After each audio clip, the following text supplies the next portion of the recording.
Hello everyone, welcome to version 1.1 of my Resident Evil 7 Madhouse difficulty, no damage walkthrough, and we are back in the Baker household, and we are playing Lucas's sadistic game. And this is probably one of my favorite parts of the game, and I've already said many times that this whole entire game is amazing. There isn't a single section that stands out as being really bad, but this one really resonates with me a lot, and I explained this in my original walkthrough. I think the pacing and the enemies and just going through all the different rooms, just doing the classic Resident Evil thing, I think it's done better in this game compared to the likes of Resident Evil 1 and the older Resident Evil games. Because I just feel like exploration in the older Resident Evil games wasn't that beneficial, and there was never really an incentive to do it. Like with Resident Evil 1, for instance, you spent more time just running past the enemies, not trying to pick up anything, because the enemies often forced you to do that, given how simplistically designed they were. And you only had one chance to get right past them, and that was your only opportunity, and it destroyed any kind of incentive to explore the environment. And furthermore, because the game was designed for knife only, there was never any need to explore all the rooms. In fact, trying to go out of your way to explore all the rooms in Resident Evil 1 broke the pacing of the game significantly. So you just put yourself in a really bad position whenever you were trying to go out of your way to explore all the rooms. And furthermore, with the loading doors just constantly interrupting your immersion into the gameplay, it just really took you out of the experience, and it just did not make the exploration feel very fun in Resident Evil 1. But in this game, it's a different story. No loading doors, actual incentive to pick up items and go to different rooms. The enemies don't just force you to run past them all the time because you're actually very capable in this game, because Ethan Winters, having no combat experience, is somehow more capable than the older Resident Evil characters in their first games, which is so baffling to me. But at the same time, really, really cool. And then the pacing of this whole entire section isn't interrupted by anything stupid, anything artificial, because this game has almost no loading screens aside from those moments where you transition between each of the individual areas. Like when you're going from the Baker household to the ship, and then that moment where you go from the ship into Ethan's vision, and then back again. Those are really the only moments where loading screens are really present. But with the Baker household, there's just no loading whatsoever, because this game handles loading pretty well, because it gives you one massive loading screen at the beginning, and then you don't encounter that many loading screens. And it's kind of a shame that the PS5 didn't really offer that much of an increase to Resident Evil 7, but that's just how the backwards compatibility works. If this game were to get a full PS5 remaster, I'm sure the loading screens would either be significantly reduced or just be completely gone entirely. And I'm not saying I have a problem with Resident Evil 7's loading screens, because my anticipation and excitement for playing this game again overrides that impatient desire. And I just feel like if you're complaining about the loading screens on this game, then I just think you're not really enjoying the game for what it is. I mean, in games like Resident Evil 3 Remake, where you have that loading screen when you return back to the subway station, it feels very off-putting. And having to switch between Carlos and Jill, it also feels very off-putting, especially since those games like Resident Evil 2 Remake and Resident Evil 3 Remake are designed for speedrunning. And when you make your core design for a game based around speedrunning, such moments are going to be even more off-putting, because they interrupt the flow of the gameplay. When it comes to speedrunning, you just want to get on with the next section. You just want to not have your flow interrupted, but putting in those loading screens, or putting in moments like with that Sherry section, or with Ada's section from Resident Evil 2 Remake, it just doesn't feel like it's properly paced at all. And this is not the case with Resident Evil 7, because this game is not designed for speedrunning. You can't apply that same perception to it. Like, this game has a particular pace to it, and because of that, it's not going to be interrupted by moments like that. And at least with the Mia moments, for instance, the Mia moments actually feel like they have a place in this game. This game actually handles its side characters better than Resident Evil 2 Remake. Like, Sherry's just avoiding Chief Irons in an interactive cutscene, and then Ada's just running past a bunch of zombies, avoiding Mr. X, and then just doing a mild puzzle. It's not like it's the most intriguing section. I mean, they just didn't offer any kind of interesting take on the gameplay, and that was just one of the main pitfalls for Resident Evil 2 Remake, and it's one of the main reasons why I don't like that game. And speaking of Resident Evil 2 Remake, I was actually playing through Claire B, and I'm trying to do it knife only so I can record it for YouTube, just like what I did with Claire A and Leon A. And the B scenario, or the second run in this game's case, is absolutely horrendous for the RPD building because of Mr. X, and the changement to the enemies, and just the placement of them is horrible. And it further highlights the fact that this team that designed Resident Evil 2 Remake is not the same team that made Resident Evil 7. This is like a B team, it feels like. The A team designed Resident Evil 7, but the B team designed Resident Evil 2 Remake, and just the way they designed the second run with the RPD building, it was very, very frustrating to figure out. I have countless clips saved of me just getting screwed by the game, not because of my own mistakes, it's all due to the game, and just the questionable design choices put in place with the enemy placements, just the kind of enemies they put in those sections, just with Mr. X. And Mr. X was so frustrating with the RPD building section, because he kept on grabbing me with phantom range, because whenever you try to run past him, he has a bit of phantom range on his sides, all because they had to put in that stupid cammed animation where he throws you away. I'm so glad they got rid of that design with Nemesis, and it made Nemesis a lot fairer than Mr. X. Mr. X is just a very omniscient AI that relies on cheap artificial handicaps in order to feign lethality. And furthermore, he moves so fast in Resident Evil 2 Remake, and it's like, why? And it makes hiding from him so hard to do, and it just further complements his omniscient nature. I'm looking behind when I'm running away from him, and he moves so fast. And furthermore, when he's in an out-of-bounds area, or when he's in an unloaded area, he moves even faster, apparently. And that's why I was getting moments where I'm just like, how the heck did he get to this area so fast and just cut me off? Like, he had to take such a long path to get to me, and yet somehow he's here in about a minute.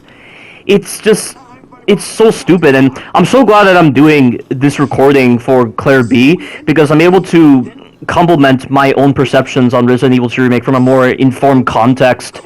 Just going through all that really, really reinforced all of my perceptions on Resident Evil 2 Remake and why I consider it to be a really bad Resident Evil game.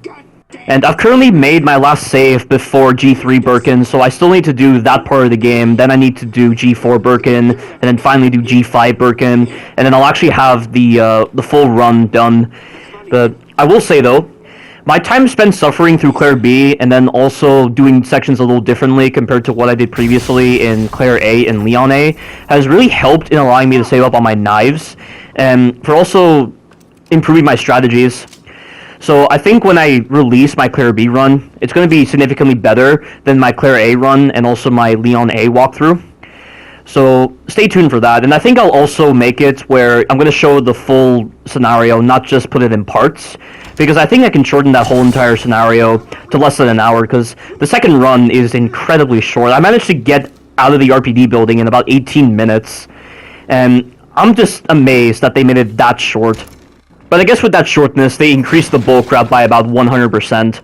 And that's why the second run is a lot more annoying than the first run, because of the fact that they're favoring a lot more RNG with certain elements, like with the enemy placements and also with Mr. X.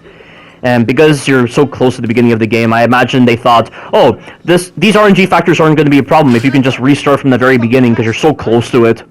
And I just think that's a very improper mentality to associate with that difficulty, especially when you're saying the game is designed for knife only. But because you're saying the game is designed for knife only, the designs have to complement that design. And I just don't feel like a lot of the designs that went into the second run complement the knife only mentality.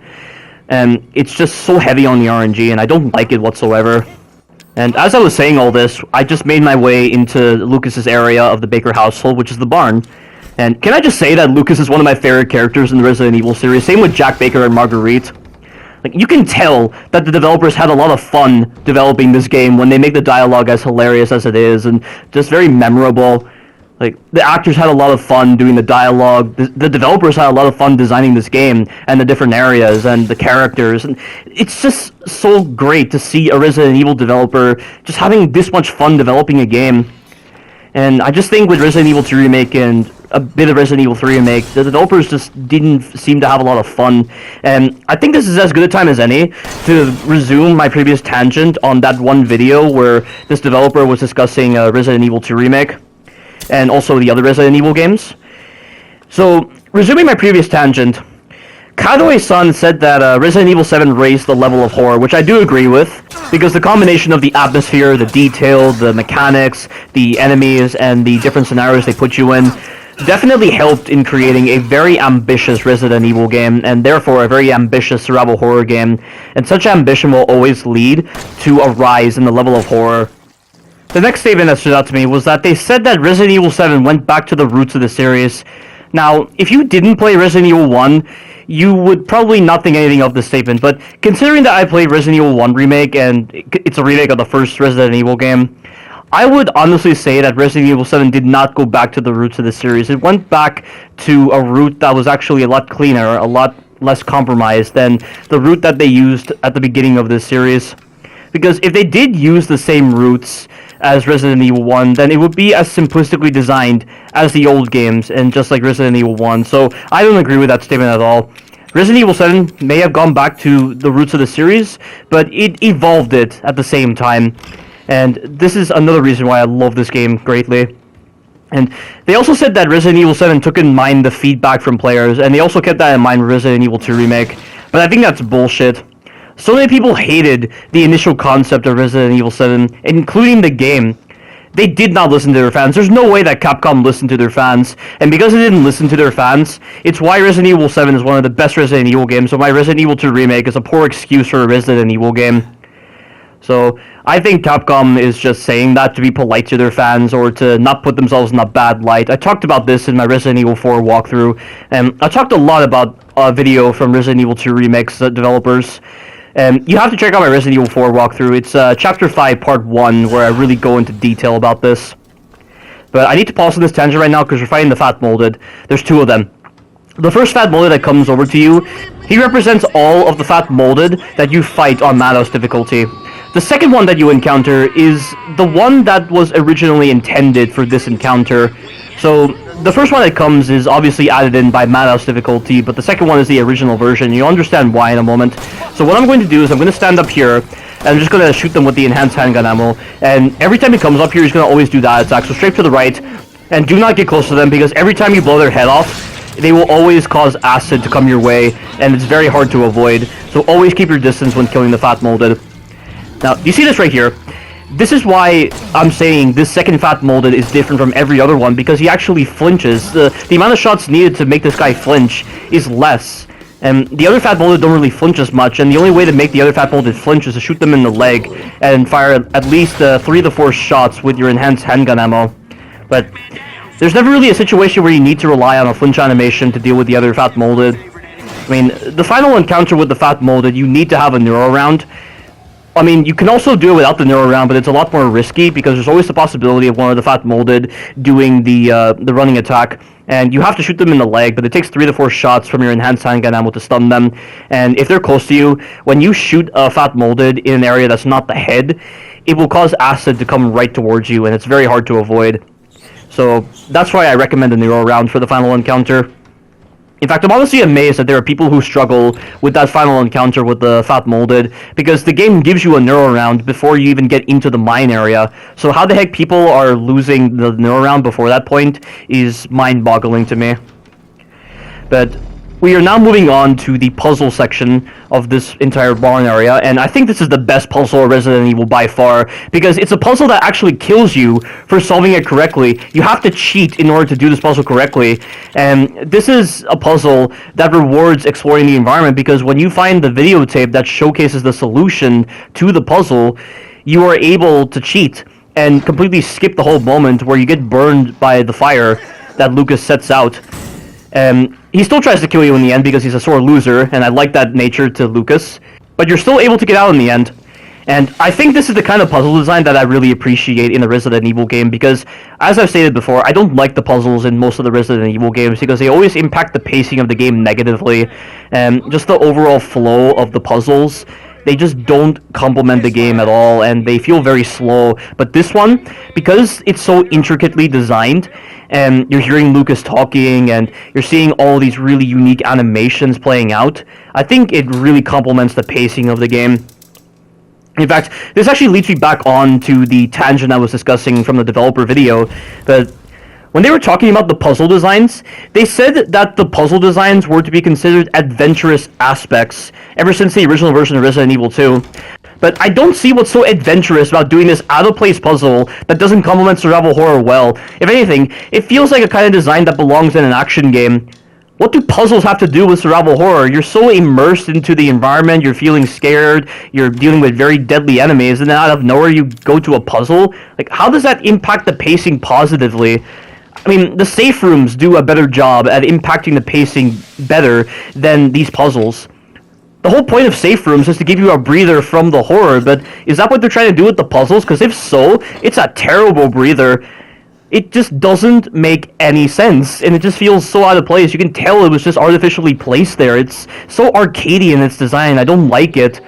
But with this game, considering that they established Lucas as this sociopath who adheres to very childish tendencies, you can clearly tell why he made this, so that he was having a lot of fun torturing his captives.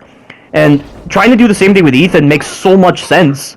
And then hearing his dialogue, it works so perfectly, and it just feels like it complements the game perfectly. So I don't consider this puzzle bad in any way. I think it complements the survival horror aspect nicely. And seeing what happened to Clancy during that videotape sequence was really, really interesting. But now to straight back onto this tangent, I guess I'll continue on. So, they said when designing Resident Evil 2 Remake, they didn't want to betray fans. Wow. They didn't betray fans, but they obviously betrayed people like me, people who are actually true Resident Evil players, because the fan base, I will consider them fans. I don't consider myself a fan of the Resident Evil games. I consider myself a true Resident Evil player, meaning that I don't allow nostalgia to cloud my judgment. I actually judge the games based on aspects that are actually relevant, and fans do the complete opposite of that. So, yeah, they didn't betray the fans, but they betrayed real gamers like myself. Real Resident Evil fans. People who actually look at the Resident Evil games on a deeper level. It's just such a funny statement when they said it. And the next thing is that, when they were talking about the portable safes, they talked about it as if it was an important part of Resident Evil 2 Remake, but it isn't! If you see my walkthroughs of Resident Evil 2 Remake, I've never used the portable safes. I mean, I did use it originally, but when I realized just how, like, irrelevant the portable safes were in a knife-only run, I stopped using them entirely. And they're just a waste of time because the puzzle solution is completely random. Like, they're trying to give the game more credit than it deserves, and all that's doing is diluting the Resident Evil fan base. And they said that a lot of people use the portable safe for speedrunning. Why? If I'm able to get out of the RPD building around the 18-minute mark, why the heck do you need a portable safe in order to speedrun? It makes no sense. And then they said that Resident Evil 1 had gone a bit too much into horror, and that Resident Evil 2 was more about making it more broader and more accessible. With Resident Evil 2 Remake, however, because it released after Resident Evil 7, the context was different. Because of how well received 7 was due to people looking for more horror, they released Resident Evil 2 Remake, and had it lean more towards Resident Evil 1, meaning it leaned more towards the horror aspect. But if you ask me, it's just a cheap action game. You will definitely hear a lot more about my thoughts on Resident Evil 2 Remake when I do my walkthrough. And once again, check out my Resident Evil 4 walkthrough if you want to hear my thoughts on Resident Evil 2 Remake a little bit more, and on that developer video. And apparently with Resident Evil 2 Remake, they aimed for a game that was more difficult, because a lot of people believe the remake is harder than the original, but I don't agree with that statement whatsoever. They feel very similar in difficulty. And then on that note, they consider the original version of Resident Evil 1 to be difficult. Why? Have you not seen the YouTube videos of people just speedrunning that game like it's nothing? People not even struggling with that game? Do you know the amount of people that go on the arrange mode and just do knife only? Or they just use all the weapons and they just speedrun that game with no problems at all? CryptoNinja did that so many times, and then other YouTubers have done the same. How can they consider the original version of Resident Evil 1 difficult? It's so simplistically designed. I mean, I played a bit of it, but it just feels so similar to Resident Evil 2. Like the original version, I mean. And I know that difficulty is entirely subjective, this and that, this whole tired argument on difficulty design, but if you're using all the weapons in the older Resident Evil games, you're playing the New Game Plus, essentially. So how the heck can you struggle with that game? And going through a game knife only just allows you to compartmentalize your resources perfectly, so that you don't struggle with any section, and saving your ammo is a joke in those kind of games. So I don't agree that the original version of Resident Evil 1 is difficult, just from an objective standpoint. Also, they feel that the remake focuses more on survival horror than the original, yet the simple enemy designs, the cheap action sequences, the cringy dialogue, and mediocrity say otherwise. And they say that with the IPs that they have, they hit on both nostalgia and novelty. Resident Evil 2 was the best example of this. You know, maybe if they had spent less time appealing to fans' interests and more time developing a Resident Evil game that screams ambition, they would have made Resident Evil 2 Remake a whole lot better. And all that does is just restrict the evolution in a game series, and I already talked about this a lot, and if you want to hear more thoughts about this, check out my Resident Evil 6 No Life Cube Loss walkthrough on Chris's Campaign Chapter 5. I went into a lot of detail about this particular tangent, and that's all of the major points that I took away from that video. So, overall, it's just a cringeworthy video, it's just meme-worthy, it's just so silly, and, you know, the Resident Evil 2 Remake developers just like to delude themselves into thinking that they're right about these certain aspects, but it's just all wrong, and Resident Evil 2 Remake was just such a step backwards in Resident Evil quality, and it's just, I have no words to describe these developers at all. But I'm just going to stop right there, because we're fighting Jack Baker, and there is a lot to say about this final fight with Jack Baker. So, a lot of people consider this guy to be very difficult, and I have had people on my final fight with Jack video, on Madhouse difficulty, complaining about the final phase of Jack. And guess what, guys? On the final phase, he only does 2 attacks, yet for some unknown reason, it is apparently the hardest thing in the world for people to recognize 2 attacks and to dodge accordingly, which just involves you going to one side of the room and the other side of the room. Like, I've had someone who has said that it's better to stand near the door rather than just going back and forth, dodging his attacks accordingly, but I tried doing that and I got hit all the time, and I just deleted that person's comment. And how dare he try to recommend a change to my strategies, and he's trying to act like he is better than me. What a self-promoting asshole he is. And then I also had another person who said that they had to use a cheat engine to understand how to dodge Jack's attacks in the last phase. And I've heard so many comments at this point that every time I see a very similar comment, all I do is get pissed off. And these are the kind of individuals who are judging the Resident Evil games. And how they judge this final phase of Jack is just baffling to me. Absolutely baffling. It's about as confusing as the thousands of followers who just blindly follow someone as idiotic as Donald Trump. And they're the ones who claim to be fighting for divine justice, and yet they themselves committed the most heinous acts that go against the very nature of justice when they decided to storm the Capitol building. That's what it feels like right now. Just with the sheer stupidity of such statements. And I know they didn't phrase their comments as a way to attack me, but it's just ridiculous. And going back to the self-promoting dude, he said that going side to side is too difficult for dodging 2 attacks. Really? Have these people played hard games? Have these people played any games at all? Games like Bloodborne, for instance, where the bosses have so many attacks, they actually qualify as difficult. But this, it's just 2 attacks you're dodging in the final phase. If these people have played such games, then they should have a good idea as to what truly is a difficult boss and how to actually read attacks. But why the hell are they struggling to understand the slow but methodical attacks that Jack does in the last phase? Did their experiences on normal difficulty not inform their later experiences on Madhouse difficulty? I figured out how to dodge his attacks in the first week of the game's release, yet these people didn't? If I can figure it out, why can't they? It's just this many people for a simple phase, struggling with it to such a degree that it's almost like they're trying to struggle with cancer. It's like, why? It's just so mind-boggling, and it's so cringy, and it pissed me off to no end, the amount of comments I was getting on that video. And I need to stop right there, because I'll just lose my mind talking about this. Let me just talk about what's happening. So, I'm already near the end of this fight right now. So, upon first starting the fight, you need to run all the way to the right and not touch the wall because it kind of blocks your way so that you can dodge Jack's first attack, get up the ladder, and then Jack's going to be down below. When he decides to climb up a bit, he's going to try to attack you with his horizontal strike, but the horizontal strike is very slow and you can loop him, and this gives you an opportunity to shoot his eyeballs. And then once the whole entire area is set on fire, you're going to repeat the same process, but when it comes to dealing with the eyeballs that are right below him, you need to jump down when he does his horizontal attack. And then when you're down here, Jack will always go up the first time, and then when you repeat the process, he'll try to come down. This is what's happening here, but because I destroyed this eyeball, it causes Jack to go back up again, and you need Jack to go up like this so that you can hit this eyeball right underneath his tail.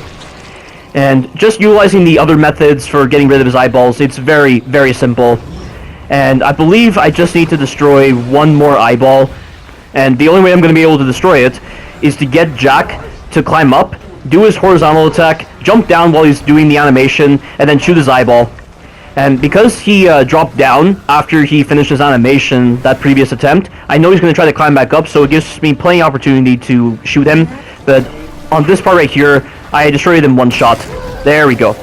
And now we're going to move on to the final phase, which, if you need an explanation as to how to do the final phase, something is seriously wrong with your mental capacity. So I'm not going to explain how this works. Just try to understand and observe, like any normal scientist, how to actually do this sequence. And if you still don't understand how this works, and you're still calling this fight bullcrap, then you're an arrogant player, or you need to check yourself into a mental hospital, just to check your brain. Because a toddler could easily do this sequence. I guess this is one of the other reasons why I love Resident Evil 7 so much, because you really get to understand the mental capacities of individuals, and you get to understand just who these people are. Like, the people who hate this game for the dumbest reasons ever are probably the same people who just struggled with the last phase and thought it was bullcrap, yet they don't realize how to do the simplest of techniques. And walking is a technique that you learn very close to your infancy, yet apparently it's the hardest thing to do in this fight. I'm at a loss of words with these people. These people are just morons. And I have every right to talk like this because my channel is so obscure on YouTube that no one will be able to find me and no one's going to be able to comment on this.